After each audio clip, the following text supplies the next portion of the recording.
नमस्कार। दोपहर समाचार में आपका स्वागत है।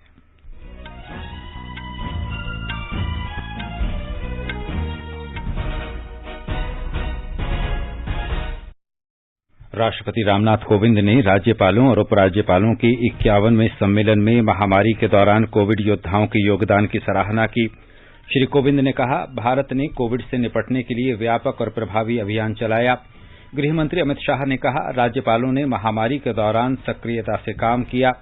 प्रधानमंत्री नरेंद्र मोदी कल भारतीय रिजर्व बैंक की ग्राहक केंद्रित 2 नवीन पहल का शुभारंभ करेंगे। राष्ट्रव्यापी टीकाकरण अभियान के तहत अब तक 110 करोड़ से अधिक टीके लगाए गए।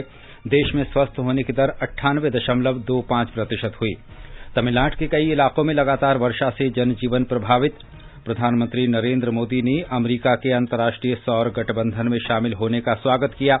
देश के विभिन्न हिस्सों में छठ का अनुष्ठान आज उदीयमान सूरज को अर्घ्य देने के साथ संपन्न। राष्ट्रीय शिक्षा दिवस के अवसर पर उपराष्ट्रपति और प्रधानमंत्री ने मौलाना अबुल कलाम आजाद को श्रद्धांजलि दी। कनाडा से प्राप्त की गई देवी अन्नपूर्णा की मूर्ति काशी विश्वनाथ में प्राण प्रतिष्ठा के लिए उत्तर प्रदेश सरकार को सौंपी गई। और T20 विश्व कप के दूसरे सेमीफाइनल में आज शाम दुबई अंतर्राष्ट्रीय क्रिकेट स्टेडियम में पाकिस्तान का मुकाबला ऑस्ट्रेलिया से। दोपहर समाचार में देवेंद्र त्रिपाठी के साथ मैं अतहर सईद। देश ने कोविड टीकाकरण अभियान के अंतर्गत 110 करोड़ से अधिक टीके लगाने का लक्ष्य हासिल कर इतिहास रच दिया है। इस महत्वपूर्ण कार्य में योगदान करने वाले चिकित्सकों, नर्सों और अन्य स्वास्थ्य कर्मियों का आकाशवाणी अभिनंदन करता है। इसके साथ ही हम आपको सतर्क भी करना चाहते हैं कि कोविड अभी समाप्त नहीं हुआ है। आप सभी से हमारी अपील है कि यथाशीघ्र दोनों टीके लगवाएं और अन्य लोगों को भी टीके लगवाने के लिए प्रेरित करें। त्योहारों के समय कृपया इन 3 आसान उपायों का पालन अवश्य करें। मास्क पहनें, 2 गज की सुरक्षित दूरी बनाए रखें, हाथ और चेहरा साफ रखें। कोविड से संबंधित किसी भी जानकारी और मार्गदर्शन के लिए राष्ट्रीय हेल्पलाइन नंबर 01123978046 और 1075 पर संपर्क करें। और अब समाचार विस्तार से। राष्ट्रपति रामनाथ कोविंद की अध्यक्षता में राज्यपालों और उपराज्यपालों का 51वां सम्मेलन आज राष्ट्रपति भवन में हो रहा है। सम्मेलन में उपराष्ट्रपति एम वेंकैया नायडू, प्रधानमंत्री नरेंद्र मोदी और गृह मंत्री अमित शाह भी उपस्थित हुए। राष्ट्रपति रामनाथ कोविंद ने उद्घाटन भाषण में कहा कि भारत ने कोविड-19 के खिलाफ व्यापक और प्रभावी अभियान चलाया है।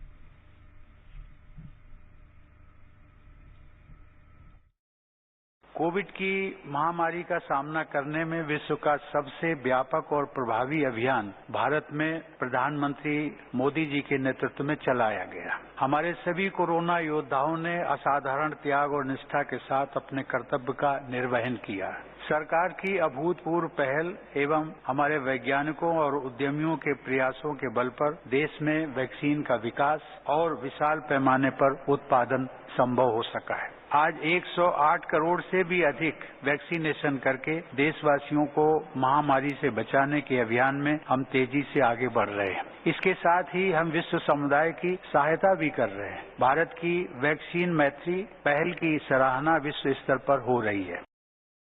राष्ट्रपति ने कहा कि देश में राष्ट्रीय शिक्षा नीति को कार्यान्वित करने में राज्यपालों और उपराज्यपालों की मुख्य भूमिका है।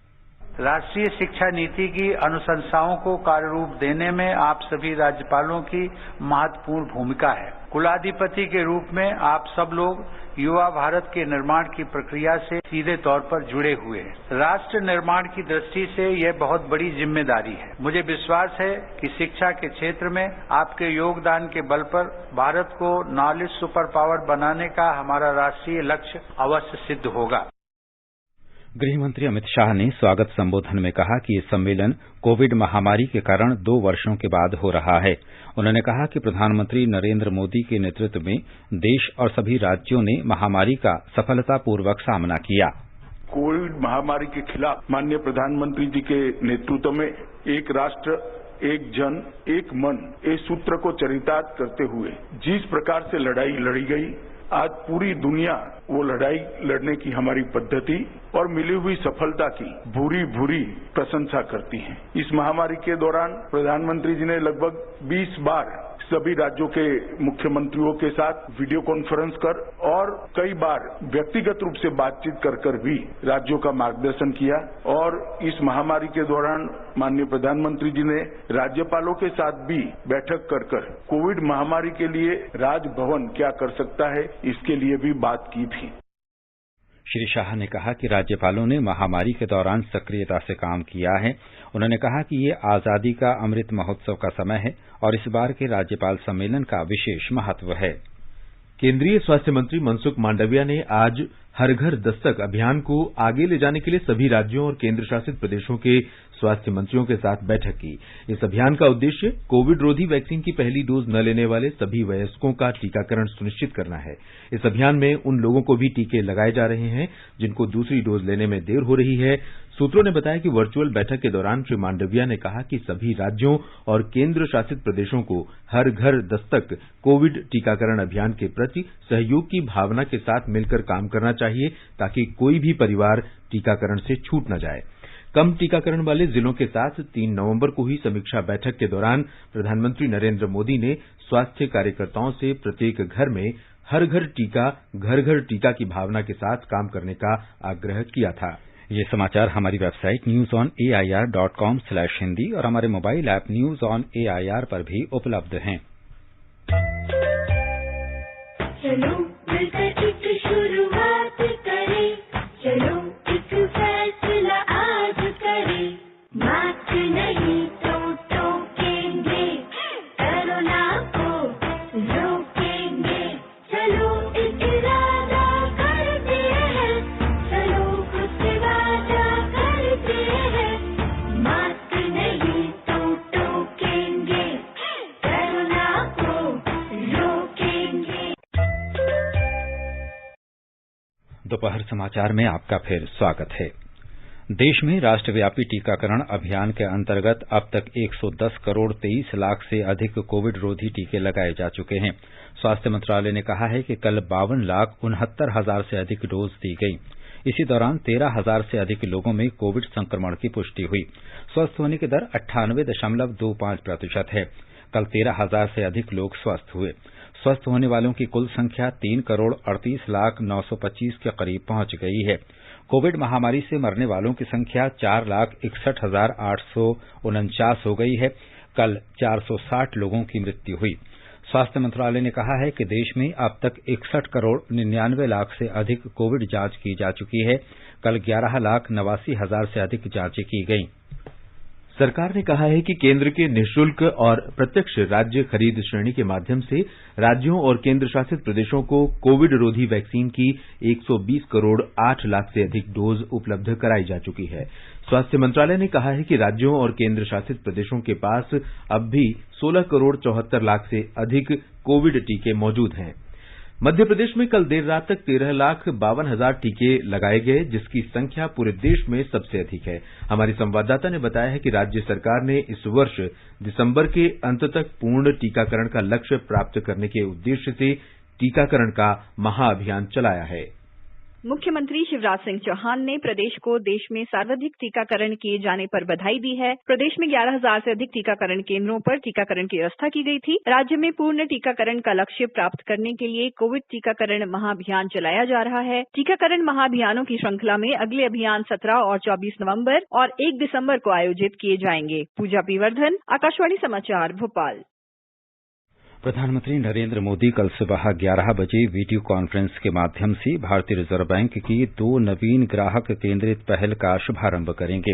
ये पहल हैं आरबीआई खुदरा प्रत्यक्ष योजना और रिजर्व बैंक एकीकृत लोकपाल योजना। इस कार्यक्रम में वित्त मंत्री निर्मला सीतारामन और रिजर्व बैंक के गवर्नर शक्तिकांत दास भी शामिल होंगे। आरबीआई खुदरा प्रत्यक्ष योजना का उद्देश्य खुदरा निवेशकों के लिए सरकारी प्रतिभूति बाजार तक पहुंच बढ़ाना है। ये उन्हें केंद्र और राज्य सरकारों द्वारा जारी प्रतिभूतियों में सीधे निवेश का अवसर प्रदान करती है। निवेशक आसानी से आरबीआई के साथ अपना सरकारी प्रतिभूति खाता मुफ्त में ऑनलाइन खोल सकेंगे।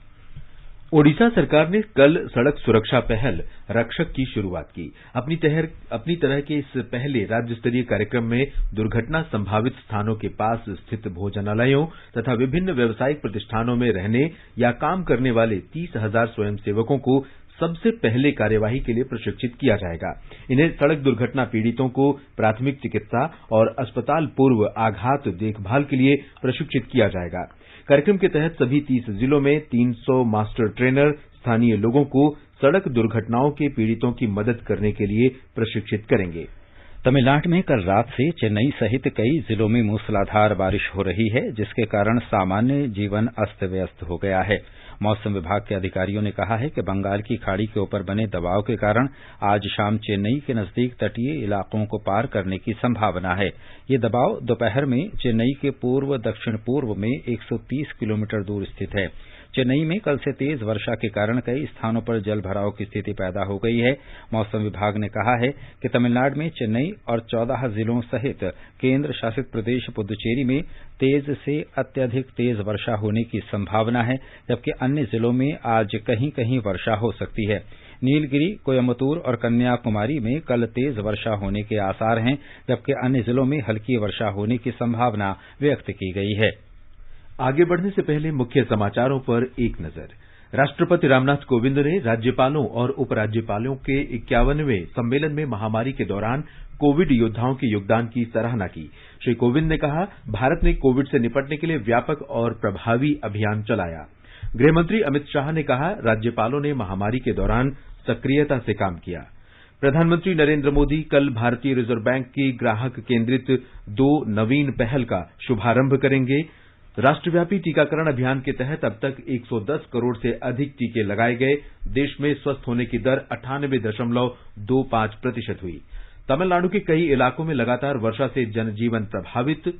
प्रधानमंत्री नरेंद्र मोदी ने अमेरिका के अंतर्राष्ट्रीय सौर गठबंधन में शामिल होने का स्वागत किया। देश के विभिन्न हिस्सों में छठ का अनुष्ठान आज उदीयमान सूरज को अर्घ्य देने के साथ संपन्न। राष्ट्रीय शिक्षा दिवस के अवसर पर उपराष्ट्रपति और प्रधानमंत्री ने मौलाना अबुल कलाम आजाद को श्रद्धांजलि दी। कनाडा से प्राप्त की गई देवी अन्नपूर्णा की मूर्ति काशी विश्वनाथ में प्राण प्रतिष्ठा के लिए उत्तर प्रदेश सरकार को सौंपी गई और T20 विश्व कप के दूसरे सेमीफाइनल में आज शाम दुबई अंतर्राष्ट्रीय क्रिकेट स्टेडियम में पाकिस्तान का मुकाबला ऑस्ट्रेलिया से। अमेरिका अंतर्राष्ट्रीय सौर गठबंधन में सदस्य देश के रूप में शामिल हो गया है। वो इस गठबंधन की रूपरेखा संधि पर हस्ताक्षर करने वाला 101वां देश है। सौर गठबंधन का उद्देश्य वैश्विक ऊर्जा स्रोत में सौर ऊर्जा को प्रमुख बनाना है। अमेरिकी राष्ट्रपति के विशेष जलवायु दूत जॉन कैरी ने कल ग्लासगो में जलवायु परिवर्तन संधि में शामिल देशों के सम्मेलन में अमेरिका के इस निर्णय की घोषणा की। श्री कैरी ने एक ट्वीट में प्रधानमंत्री नरेंद्र मोदी को इस महत्वपूर्ण प्रयास के नेतृत्व के लिए धन्यवाद दिया। प्रधानमंत्री नरेंद्र मोदी ने अमेरिका के इस कदम का स्वागत किया है। उन्होंने एक ट्वीट में कहा कि इससे सतत सुरक्षित धरती के लिए सौर ऊर्जा उपयोग का साझा दायित्व और मजबूत होगा।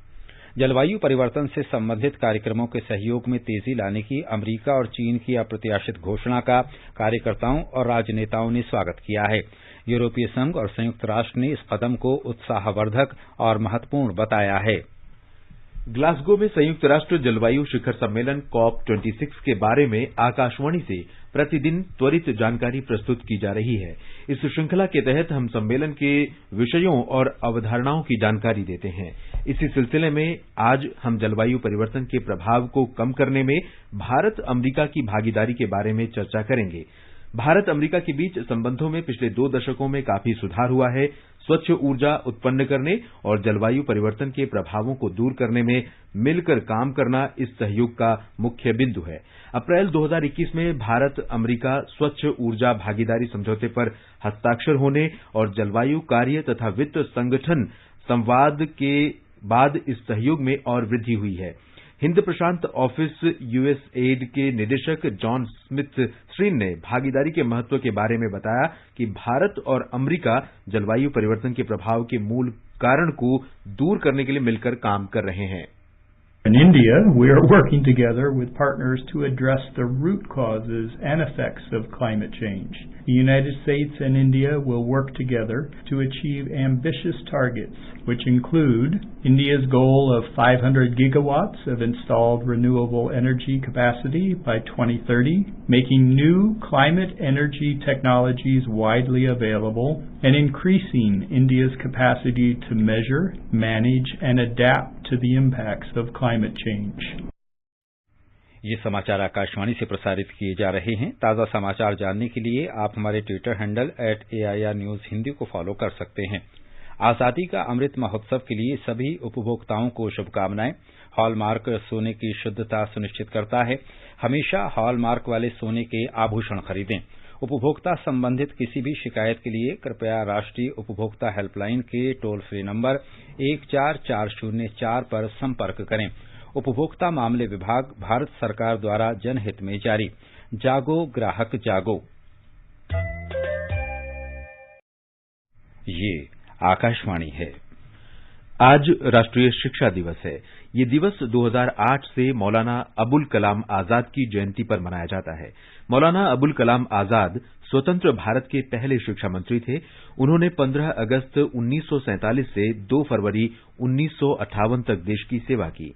वे एक सुधारक और स्वतंत्रता सेनानी थे। मौलाना आजाद विद्वान ही नहीं बल्कि शिक्षा के माध्यम से राष्ट्र निर्माण के लिए प्रतिबद्ध थे। राष्ट्रीय शिक्षा दिवस स्वतंत्र भारत की शिक्षा प्रणाली के क्षेत्र में मौलाना अबुल कलाम आजाद के महत्वपूर्ण योगदान के प्रति श्रद्धांजलि है। उपराष्ट्रपति एम वेंकैया नायडू और प्रधानमंत्री नरेंद्र मोदी ने महान स्वतंत्रता सेनानी, राष्ट्रवादी और शिक्षाविद मौलाना अबुल कलाम आजाद की जयंती पर आज उन्हें श्रद्धांजलि दी है। श्री नायडू ने ट्वीट में कहा कि मौलाना आजाद ने राष्ट्रीय एकता और मूल्य आधारित शिक्षा को बढ़ावा देने के लिए काम किया। श्री मोदी ने ट्वीट में कहा है कि बुद्धिजीवी और विचारक मौलाना आजाद की स्वतंत्रता संग्राम में भूमिका प्रेरणादायी है। आजादी का अमृत महोत्सव के अंतर्गत आइए अब सुनते हैं आकाशवाणी की विशेष प्रस्तुति आजादी का सफर। आजादी का अमृत महोत्सव।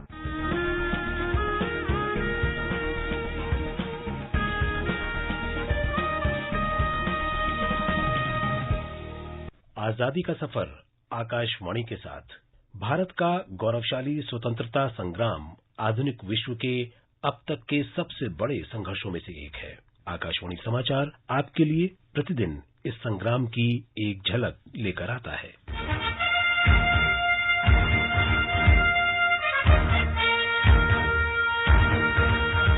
11 नवंबर मौलाना अबुल कलाम आजाद की जयंती है। 1888 में मक्का में जन्मे अबुल कलाम आजाद ने अपने पिता और अन्य शिक्षकों से कलकत्ता में घर पर पारंपरिक इस्लामी शिक्षा प्राप्त की। वे अरबी, अंग्रेजी, उर्दू, हिंदी, फारसी और बंगाली जैसी कई भाषाओं के अच्छे जानकार और एक विख्यात विद्वान तथा कवि थे। उन्होंने धर्म और जीवन के संकीर्ण दृष्टिकोण से अपनी मानसिक मुक्ति के संकेत के रूप में उपनाम आजाद को अपनाया। मौलाना अबुल कलाम आजाद कम आयु से ही पत्रकारिता और राजनीति में सक्रिय हो गए थे। वे बंगाल के 2 प्रमुख क्रांतिकारियों अरबिंदो घोष और श्री श्याम सुंदर चक्रवर्ती से प्रेरित होकर ब्रिटिश शासन के खिलाफ क्रांतिकारी आंदोलन में शामिल हो गए। 2 वर्षों के भीतर मौलाना अबुल कलाम आजाद ने पूरे उत्तर भारत और बॉम्बे में गुप्त क्रांतिकारी केंद्र स्थापित करने में मदद की। 1912 में मौलाना आजाद ने उर्दू में अल हिलाल नाम से एक साप्ताहिक पत्रिका की शुरुआत की। सरकार ने 1914 में अल हिलाल पर प्रतिबंध लगा दिया। मौलाना अबुल कलाम आजाद ने भारतीय राष्ट्रवाद और हिंदू मुस्लिम एकता के प्रचार के समान मिशन के साथ एक और साप्ताहिक अल बालाग निकालनी शुरू की। 1916 में सरकार ने इस पर भी प्रतिबंध लगा दिया और मौलाना अबुल कलाम आजाद को कलकत्ता से निष्कासित कर दिया गया। खिलाफत आंदोलन के दौरान मौलाना आजाद महात्मा गांधी से मिले। उनके आदर्शों से प्रभावित होकर वो 1920 में कांग्रेस में शामिल हो गए। मौलाना अबुल कलाम आजाद 1923 में 35 वर्ष की आयु में भारतीय राष्ट्रीय कांग्रेस के अध्यक्ष के रूप में सेवा करने वाले सबसे कम उम्र के व्यक्ति थे। उन्हें 1920 और 1945 के बीच अलग अलग आरोपों में कई बार जेल भेजा गया, जिसमें सविनय अवज्ञा आंदोलन और भारत छोड़ो आंदोलन में भागीदारी भी शामिल था। उन्होंने एक ऐसे भारत की परिकल्पना की थी जो विभाजन का कड़ा विरोध करते हुए हिंदू और मुस्लिम दोनों को गले लगाए। कल तक जब तक कि आजादी हमारे हाथ में न थी, आपके मुल्क का क्या हाल था? वो अपनी किस्मत का मालिक नहीं था, उसकी किस्मत दूसरों के हाथों में। आपका अमन भी आपके कब्जे में न था, आपकी बेअमनी भी आपके कब्जे में न थी।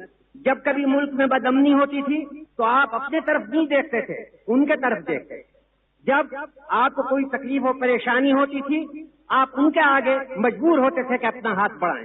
लेकिन आज वो नहीं, आज अपनी किस्मत के आप खुद मालिक। मौलाना अबुल कलाम आजाद संविधान सभा में विशेषकर शिक्षा से संबंधित चर्चाओं में सक्रिय रूप से भाग लेते थे। उनका मानना था कि एक राष्ट्र के रूप में भारत को उच्च शैक्षिक मानकों की आकांक्षा करनी चाहिए। 1947 से 1958 में अपनी मृत्यु तक देश के पहले शिक्षा मंत्री के रूप में उन्होंने 14 वर्ष की आयु तक के सभी बच्चों के लिए मुफ्त और अनिवार्य प्राथमिक शिक्षा की हिमायत की, क्योंकि उनका मानना था कि शिक्षा सभी नागरिकों का अधिकार है। अबुल कलाम आजाद ने अशिक्षित वयस्कों की शिक्षा के लिए वयस्क शिक्षा बोर्ड की स्थापना की।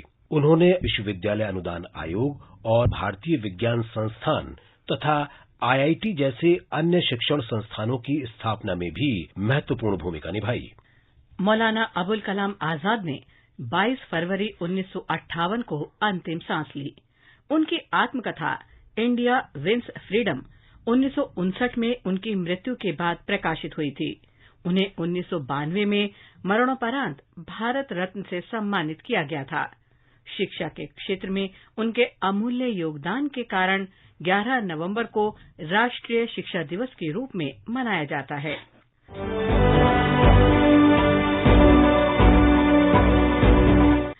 11 नवंबर को गांधीवादी, समाजवादी, पर्यावरणविद, स्वतंत्रता कार्यकर्ता आचार्य JB कृपलानी की जयंती भी है। आचार्य कृपलानी के नाम से विख्यात जीवतराम भगवान दास कृपलानी का जन्म 1888 में हुआ था। उन्होंने भारत के स्वतंत्रता आंदोलन में पूरी तरह से शामिल होने से पहले 1912 से 1927 तक विभिन्न संस्थानों में शिक्षक के रूप में सेवाएं दी। 1917 में चंपारण सत्याग्रह के दौरान उनकी मुलाकात गांधी जी से हुई।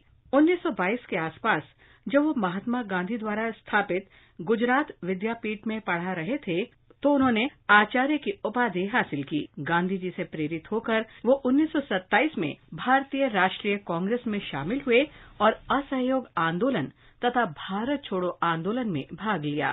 आचार्य कृपलानी का विवाह उन्हीं के समान व्यक्तित्व की धनी गांधीवादी कार्यकर्ता और स्वतंत्रता सेनानी सुचेता कृपलानी से हुआ था।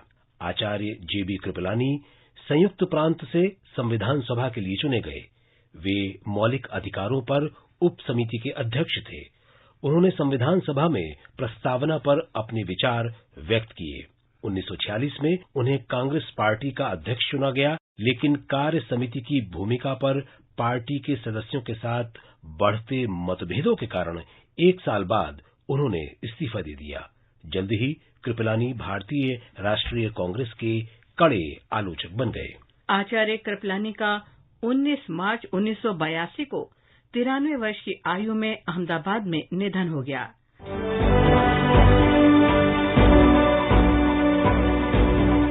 इसके साथ ही आजादी का सफर आकाशवाणी समाचार के संग श्रृंखला का अंक समाप्त होता है। मिलते हैं कल अगली कड़ी में।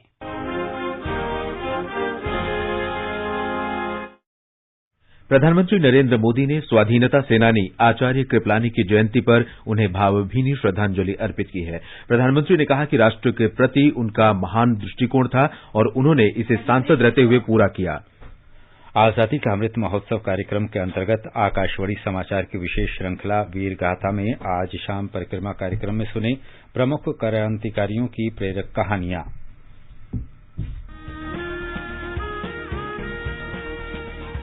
आजादी के अमृत महोत्सव के पावन अवसर पर आकाशवाणी समाचार के कार्यक्रम परिक्रमा में बृहस्पतिवार को शाम 4:45 पर सुनिए देश की आजादी में अपना अमूल्य योगदान देने वाले भारतीय स्वतंत्रता संग्राम के सेनानियों की वीर गाथा।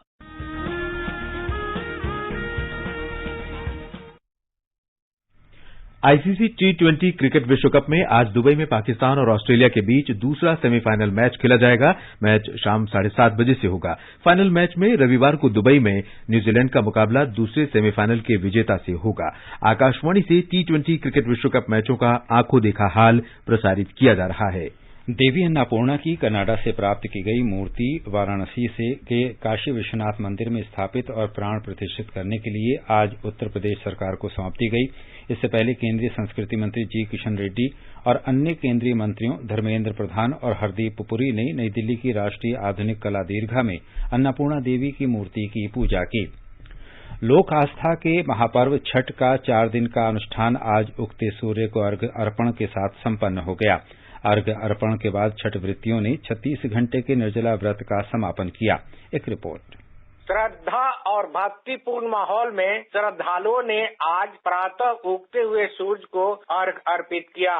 ठेकुआ, मौसमी फल और अन्य पूजन सामग्रियों के साथ छठ व्रतियों ने परिवारजनों के साथ अर्घ्य अर्पित किया। औरंगाबाद, नालंदा, नवादा और पटना समेत राज्य के अन्य सूर्य मंदिरों में लाखों की संख्या में लोगों ने पूजा अर्चना की। कोविड को देखते हुए विभिन्न घाटों पर कोरोना जांच और टीकाकरण की व्यवस्था की गई थी। आकाशवाणी समाचार के लिए पटना से कृष्ण कुमार लाल। राष्ट्रपति और प्रधानमंत्री ने लोगों को छठ पर्व की शुभकामनाएं दी हैं। 52वां भारतीय अंतर्राष्ट्रीय फिल्म महोत्सव IFFI इस महीने की 20 से 28 तारीख तक गोवा में आयोजित किया जाएगा। हमारी संवाददाता ने खबर दी है कि यह फिल्मोत्सव एशिया के सबसे पुराने और भारत के सबसे बड़े अंतर्राष्ट्रीय फिल्म समारोह में से एक है।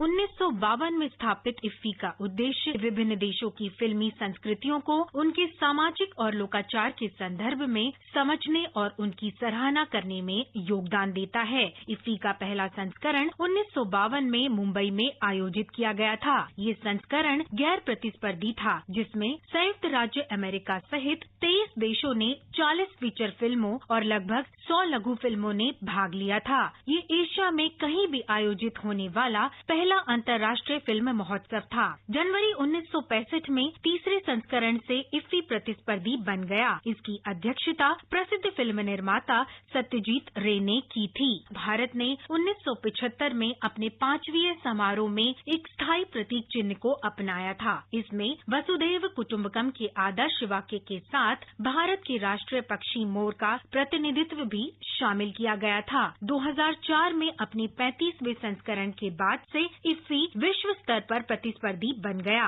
और अपने स्थायी स्थान को गोवा में स्थानांतरित कर दिया। दीपमाला कौशिक, आकाशवाणी समाचार, दिल्ली। और अब एक नजर आज के मौसम पर। राजधानी दिल्ली में धुंध छाये रहने की संभावना है। मुंबई और कोलकाता में आसमान साफ रहेगा। चेन्नई में तेज बारिश के साथ घने बादल छाये रहे। श्रीनगर, जम्मू, लेह, गिलगित और मुजफ्फराबाद में आसमान साफ रहेगा। गुवाहाटी में सुबह कोहरा छाया रहा। इम्फाल में हल्की वर्षा होने तथा शिलांग, आइजोल, कोहिमा, ईटानगर और गंगटोक में आसमान साफ रहने के आसार हैं। दक्षिण में बेंगलुरु, तिरुवनंतपुरम, हैदराबाद और पुदुचेरी में बादल छाये रहने के साथ बारिश होने की संभावना है। लखनऊ और जयपुर में आसमान साफ रहेगा, जबकि भोपाल में सुबह के समय धुंध और कोहरा छाई रही। इन भागों में तापमान 14 से 30 डिग्री सेल्सियस के बीच रिकॉर्ड किया गया। अंत में मुख्य समाचार एक बार फिर। राष्ट्रपति रामनाथ कोविंद ने राज्यपालों और उपराज्यपालों के 51वें सम्मेलन में महामारी के दौरान कोविड योद्धाओं के योगदान की सराहना की। श्री कोविंद ने कहा, भारत ने कोविड से निपटने के लिए व्यापक और प्रभावी अभियान चलाया। गृह मंत्री अमित शाह ने कहा, राज्यपालों ने महामारी के दौरान सक्रियता से काम किया। प्रधानमंत्री नरेंद्र मोदी कल भारतीय रिजर्व बैंक की ग्राहक केंद्रित 2 नवीन पहल का शुभारंभ करेंगे। राष्ट्रव्यापी टीकाकरण अभियान के तहत अब तक 110 करोड़ से अधिक टीके लगाए गए। देश में स्वस्थ होने की दर 98.25%। तमिलनाडु के कई इलाकों में लगातार वर्षा से जनजीवन प्रभावित। प्रधानमंत्री नरेंद्र मोदी ने अमेरिका के अंतर्राष्ट्रीय सौर गठबंधन में शामिल होने का स्वागत किया। देश के विभिन्न हिस्सों में छठ का अनुष्ठान आज उदीयमान सूरज को अर्घ्य देने के साथ संपन्न। राष्ट्रीय शिक्षा दिवस के अवसर पर उपराष्ट्रपति और प्रधानमंत्री ने मौलाना अबुल कलाम आजाद को श्रद्धांजलि दी।